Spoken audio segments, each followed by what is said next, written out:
Sa oras na ito ay tuturuan ko kayo kung paano ma-detect ang sira na magnetron ng oven. Ganito, ito para lang sa mga baguhan, sa mga nag-aaral pa lang. Tuturo ko sa inyo kung paano ma-detect ang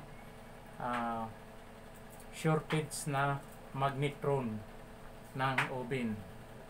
Ito, ang tester ay iset ninyo sa times 10K. Ayan, times 10K. Pag naisit na ninyo sa times 10K, yung isang test prod ay ilagay ninyo sa body. Ayan, may mga butas naman ito, ilagay ninyo ganyan sa body. Tapos testerin ninyo itong contact point. Ito, contact point terminal. Ito, ayan, testerin natin. Ayan, katulad nito ay pumapalo sa tester. Ibig sabihin ito ay shortage na. Tingnan natin yung isa. Ito, tingnan natin itong isa. Itong isa, titingnan natin. Ito ilagay natin sa body. Ngayon, kailangan ay hindi gumalaw ang tester. Ito ang terminal. Ayan, tester na ilalagay nito sa ganyan. Tingnan no, hindi siya gumagalaw. Ayan o, hindi siya gumagalaw. Ibig sabihin ito ay hindi shortage. Yung isa ay shortage na. Ganon ang pag-detect ng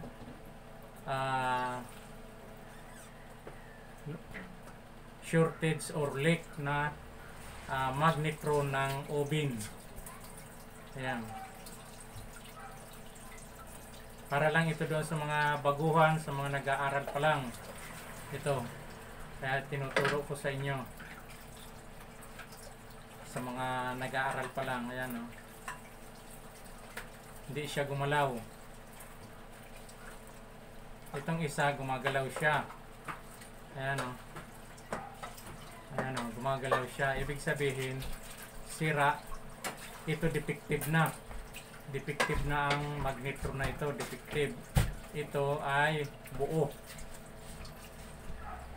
Ang magnetron ay pare-parehas ang function yan. Pare-parehas ang function dito. Magkakaiba lang ng brand, pero pare-parehas ang function. Ayan o. Ayan o, gumagana siya. Sabihin, defective na itong isa. Ito ay buo. Ayan o, hindi gumagalaw. Sana may natutunan kayo sa aking pagtuturong ito. Maraming salamat sa panonood ninyo ng ating munting video ng tutorial sa paghanap ng leak or defective na magnetron.